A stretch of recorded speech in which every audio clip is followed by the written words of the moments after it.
आप लोग बहुत बड़ी गलती कर रहे हैं।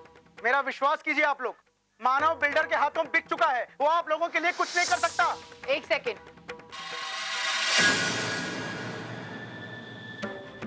आप लोग जाइए, मैं इनसे बात करती हूँ। धर्मेश, तुम इंसान के रूप में जन्म लिया ना, तो कभी कभी इंसानों की तरह बर्ताव कर लिया करो। हमेशा किसी के लिए गलत सोचना, गंदा सोचना जरूरी नहीं है। धर्मेश, तुम्हें थोड़ी सी भी शर्म नहीं आती? तुम इन लोगों को मानव के खिलाफ बरता रहे हो। क्या इंसान हो गए हो तुम। मैं यहाँ तुम्हारे मुंह लगने नहीं आया हूँ। स्टॉल वालों को कन्विंस करना मेरा काम है और मैं वही कर रहा हूँ। प्लीज धर्मेश, अपने पापों को काम का नाम देकर उसे छुपाने की कोशिश मत करो। तुम्हें क्या लगता है तुम इन लोगों को मानव के खिलाफ भड़का लो? ऐसा कभी नहीं होगा, ऐसा कभी नहीं होगा धर्मेश, क्योंकि इन लोगों का रिश्ता जो मानव के साथ है ना, वो प्यार, विश्वास का है। लेकिन तुम क्या समझोगे इन सारी चीजों को? तुम्हें तो रिश्ते बनाते आते ही नहीं,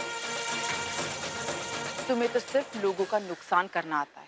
अर्चना, ये मत भूलो कि मानव भी मेरी तरह डीके सर के लिए काम करता है। उसने भी ऐसी कई चौल खाली करवाई। वो कोई दूध का धुला हुआ नहीं है। एक सेकंड धर्मेश, तुम प्लीज अपनी तुलना मानव के साथ मत ही करो, तो तुम्हारे लिए बहुत अच्छा होगा। क्योंकि जब भी तुम ऐसा करते हो ना, तुम बहुत छोटे लगते हो।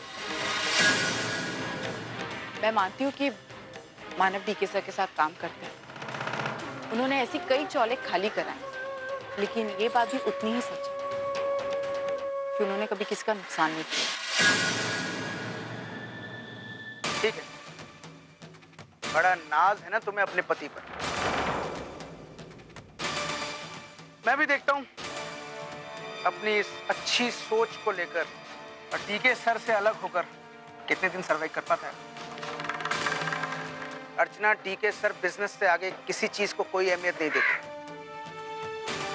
अपने बिजनेस के आगे ना वो मानव का ख्याल करेंगे और ना ही चौल वाले। चौल वाले तो बेघर होकर रहेंगे अर्चना। ऐसा कभी नहीं होगा धर्मेश।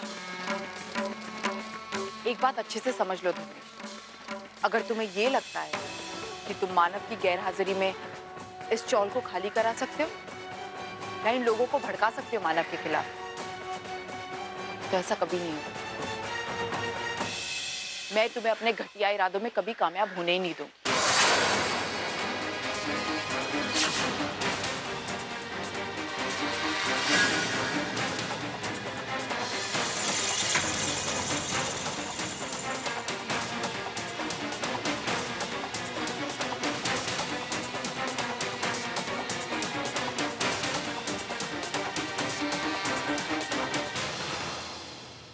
समझ में ना आता कौन सी 7.5 मेरी पीछे पड़ी है।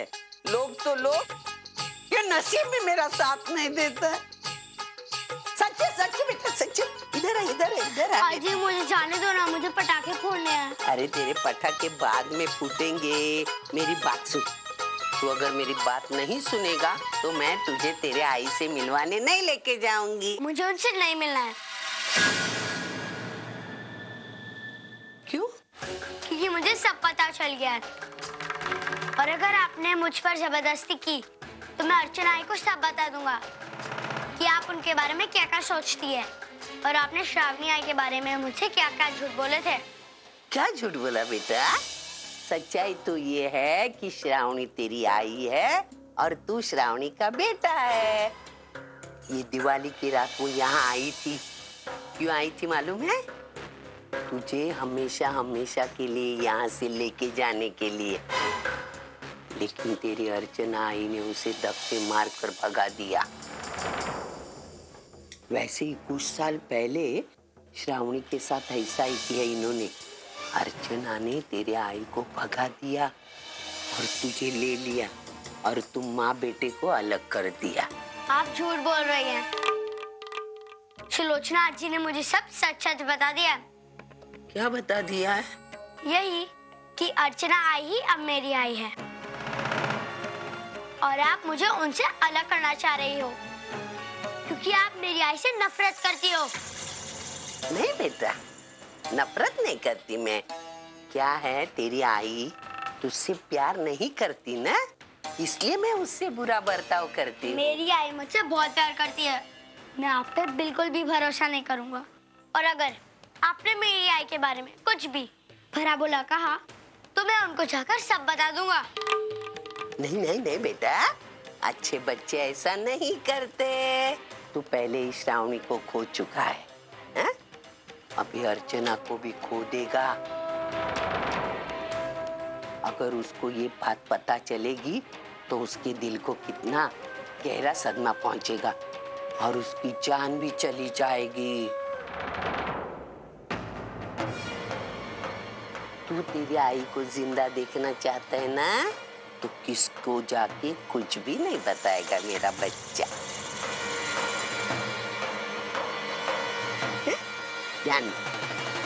सविता दी, मुझे नहीं पता कि आप सचिन को क्या बताने की कोशिश कर रही है, लेकिन आपका तरीका एकदम गलत है। अरे ये क्या बता रही हैं आप? देखिए कितना डर गया है। आप अपने पोते के साथ ऐसा बर्ताव कैसे कर सकती है? मुझे किसके साथ कैसा बर्ताव करना है ये आपको बताने की जरूरत नहीं है। सचिन, बेटा तू नीचे जा खेलने के लिए। ठीक है आजी। सविता दी, मैं तो आपसे बस बस, मुझे लेक्चर नहीं चाहिए और सुनना भी नहीं है तुम्हारा लेक्चर। ये तुम्हारी बड़ी बड़ी बातें मेरा सरदर्द बढ़ाती है। मैं जैसी हूँ वैसी अच्छी हूँ, समझे?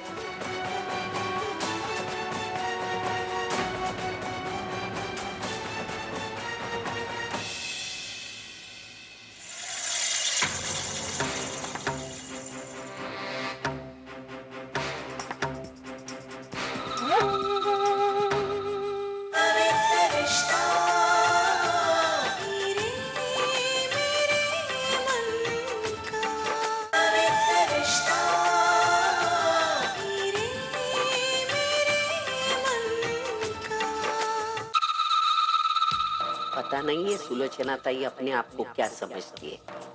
मौका मिला नहीं कि लेक्चर छड़ना शुरू। इन दोनों माँ बेटियों ने मेरा जीना हराम कर दिया है। दोनों मेरे घर को खुद की जागीर समझने लगी है। सुलोचना ताई मेरा हर प्लान नाकामयाब कर देती है।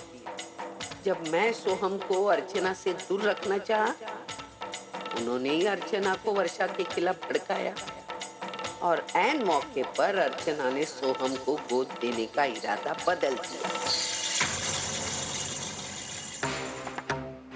और ये काम था जो अब सचिन को भी श्रावणी के बारे में सब कुछ सच सच बताकर उसे अर्चना से दूर करने की गुंजाइश खत्म कर दी। मेरा बेटा, मेरी बहू, मेरा पोता, सब लोगों को उसने फुसला लिया है। अब धीरे धीरे वो मेरे घर पर कब्जा कर रही है। अगर ऐसा ही चलता रहा तो एक दिन मुझे हाथ में कटोरा देकर धक्के मारकर बाहर निकाल देंगे। नहीं नहीं, मैं ऐसा नहीं होने दूंगी। कटोरा मेरे हाथ में नहीं, अर्चना और सुलोचना के हाथ में होगा। इस बार मैं कामयाब होकर ही दिखाऊंगी। हाँ।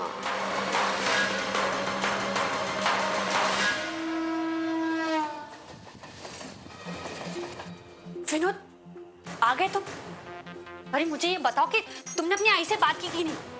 अरे तुमने उन्हें समझाया कि नहीं कि इस तरह हमारे जीवन में दखलंदाजी ना करे वो? अरे हमारी बेटियों को इस तरह नहीं बहलाए फुसलाए। विनोद, मैं तुमसे बात कर रही हूँ।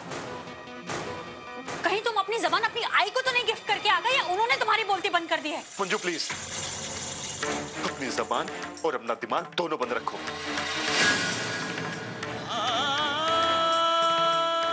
भाई के सामने कुछ नहीं कह सका। क्यों? डर गए थे या हिम्मत ही नहीं हुई तुम्हारी? हाँ, डर गया हूं मैं। हिम्मत नहीं हुई मेरी आई के सामने जाने की। और आई के साथ जो कुछ भी किया, उसके बाद उनके सामने जबान खोला तो दूर, उनसे नजरें भी नहीं मिला सकता हूं मैं। अरे कैसी बातें कर रहे हो तुम? कहीं होश तो नहीं खो बैठे अपने? नहीं मंजू, होश में तो मैं अब आया हूं।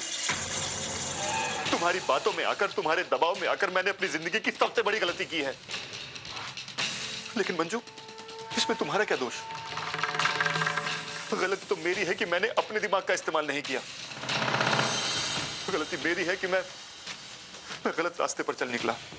तो अब उस गलती का प्रायश्चित भी मैं ही करूंगा। अरे कैसी बातें कर रहे हो तुम कहना क्या चाहते हो? मैं ये कहना चाहता हूं मंजू कि आज से मैं तुम्हारा किसी भी बात में साथ नहीं दूंगा और नहीं तुम्हारे साथ खड़ा होऊंगा।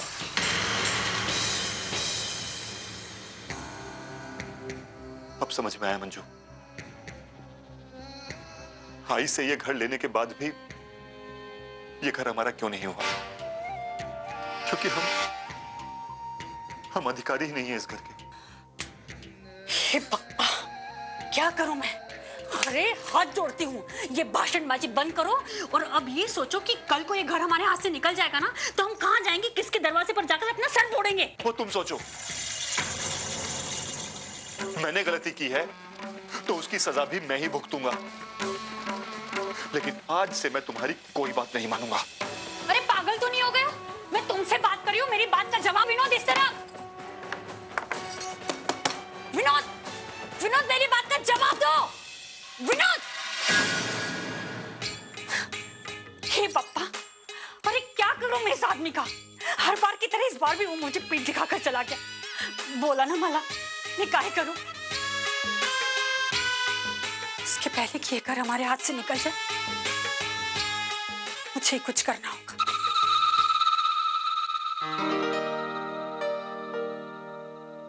वर्षा, इसके बाद हम बाहर आइसक्रीम खाने के लिए चलेंगे, ठीक है? तुम्हारी जितनी मर्जी होगी उतनी आइसक्रीम खा लेना, मैं मना नहीं करूंगा। सतीश, आज अगर सोहम हमारे साथ होता तो कितना मजा आता ना। तुम जानते हो ना उसे आइसक्रीम कितनी पसंद है। और अगर तुम्हारा मन करेगा तो उसके बाद हम लॉन्ग ड्राइव के लिए भी जाएंगे। सिटी का क्लाइमेट बहुत अच्छा है, ठंडा है और दिवाली का माहौल तो काफी लाइट है बाहर, तुम्हें अच्छा लगेगा। सतीश, दिवाली पे मुझे ताई के घर पर जाना था सोहम से मिलने। कितने दिन हो गए, पता नहीं कैसा होगा वो। सतीश, क्या मैं प्लीज एक बार सोहम से बात कर सकती हूँ? मुझे प्लीज उसकी आवाज सुनिए। क्या तुम प्लीज मेरे लिए इतना करोगे? वर्षा, मैं जरूर करता, लेकिन तुम जानती हो ना कि यहाँ पर आने के बाद मेरा सेल फोन कहीं गायब हो गया, तो उसके साथ सारे नंबर चले गए। अभी मैं चाह करके भी कॉल नहीं कर सकता।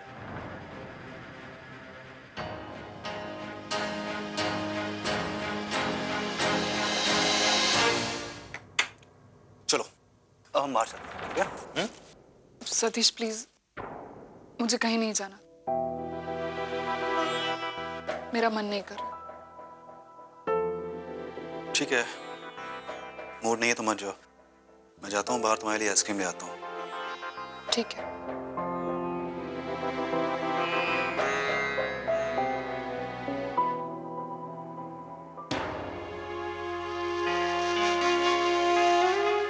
वर्षा अभी भी सोहम के ख्यालों से खुद को अलग नहीं कर पाई है। मैं उसे उसकी यादों से जितना भी दूर ले जाने की कोशिश कर रहा हूँ, वो उतना ही और उलझती चली जा रही है उसे। मुझे कुछ समझ में नहीं आ रहा है, मैं क्या करूं जिससे वर्षा ठीक हो जाए और सोहम के बारे में सोचना बंद कर दे।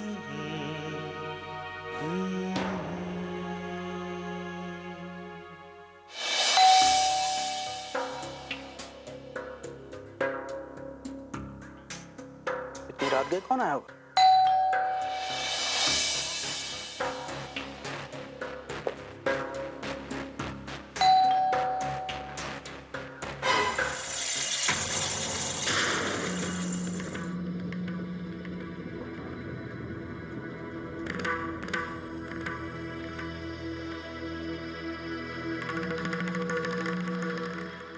अरे मोटे, कान में रुई डाल के बैठा था क्या? कब से घंटी बजा रही हूँ, मेरे जैसी सेलिब्रिटी को बाहर इंतजार करवाता है। ये आंखें फाड़ फाड़ कर क्या देख रहा है? घर में आए हुए मेहमानों को अंदर बुलाने का रिवाज नहीं है क्या? हाँ? मेहमानों को घर में बुलाने का रिवाज है हमारे यहाँ, लेकिन दुश्मन की माँ को नहीं। तुम्हारे ये रीति रिवाज का भाषण सुनने में यहाँ नहीं आई हूँ। तो फिर यहाँ आने की तकलीफ क्यों की आपने?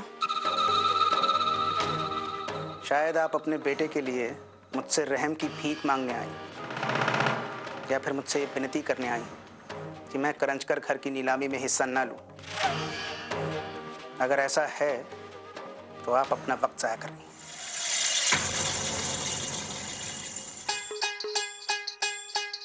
धर्मेश, तुम अपने आप को बहुत होशियार समझते हो, जो कि तुम हो नहीं। और इसी गलतफहमी में तुम अपने मुंह के बल पर गिर जाते हो। तुम दूसरों की जिंदगी में दखल देना पहले बंद करो, क्योंकि दूसरों को खड्डे में डालने के चक्कर में तुम अपने आप को खड्डे में डालते हो। ऐसा मैं किसी को मुफ्त में सलाह नहीं देती, लेकिन तुम्हें देती हूँ। तुम्हें मेरे जैसे अच्छे गुरु की जरूरत है, लेकिन मुझे जरा भी दिलचस्पी नहीं तुम्हारी गुरु बनने में। मैं सिर्फ यहाँ आई थी तुमसे मदद मांगने, नहीं, तुम्हारी मदद करने। आप मेरी मदद करने आई? हाँ।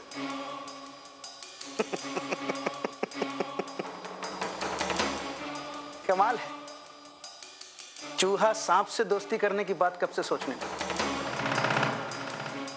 आपको क्या लगता है मैं बेवकूफ हूं जो आपकी बातों में आकर आप पर विश्वास कर लूंगा? बिल्कुल नहीं।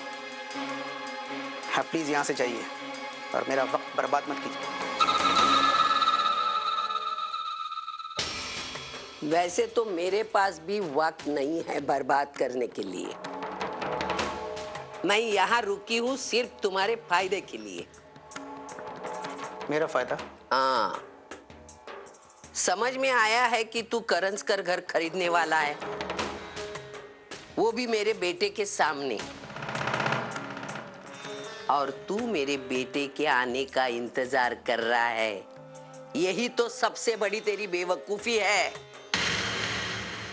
मतलब? धर्मेश, आज तक तूने मेरे मानव को मात देने की कोशिश की, लेकिन एक बार भी कामयाब नहीं हुआ। आज उसकी गैर हाजिरी में उसे हराने का अच्छा मौका तुम्हारे पास है। मेरे समझ में नहीं आता उसकी गैर हाजिरी का फायदा तुम क्यों नहीं उठाते हो? अब कहना क्या चाहती? अगर मानव आने के पहले करंजकर घर की नीलामी हो गई तो तुम्हें खरीदने में कोई दिक्कत नहीं आएगी। लेकिन नीलामी की तारीख तय हो चुकी है। अरे तुम्हारे लिए तारीख बदलना कौन सा मुश्किल काम है? हाँ, आप मुझ पर इतनी मेहरबानी क्यों कर रही हैं? इसमें आपका क्या फायदा है? तुम नहीं समझो। मैं नहीं चाहती कि मेरा मानव वो करंजकर घर खरीदकर अपनी सास सुलोचना ताई को दे। इसीलिए वो आने के पहले जो करना है वो फायदा तू उठा ले।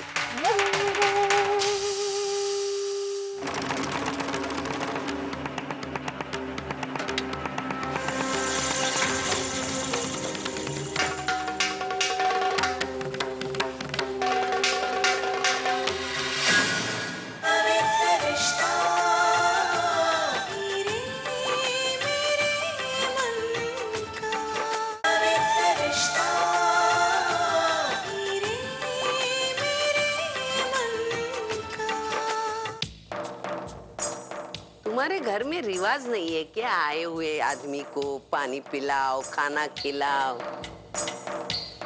जाने दो, मैं तकलीफ उठा लेती हूँ, ये सेब खा लेती हूँ, बुरा नहीं मानना।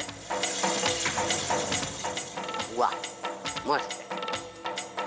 करंजकर घर खरीदने के लिए जो भी करना है वो करो, लेकिन मेरे मानव के बारे में जरा भी गलत सोचा ना तो ये जो मेरा दिमाग तुम्हें मदद करने के लिए इस्तेमाल करने वाली हूँ वो तुम्हारी बर्बादी करने के लिए इस्तेमाल करूँगी। ध्यान में रखना।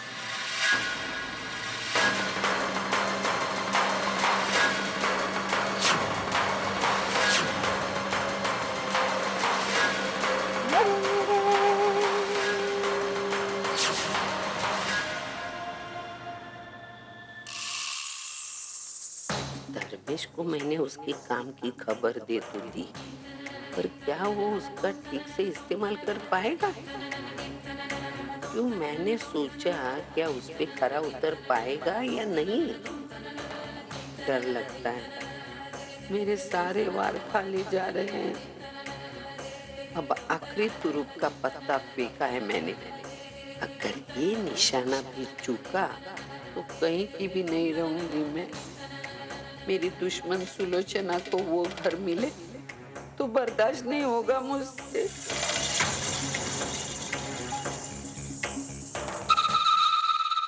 दादा, मुझे एक ग्लास दे दो।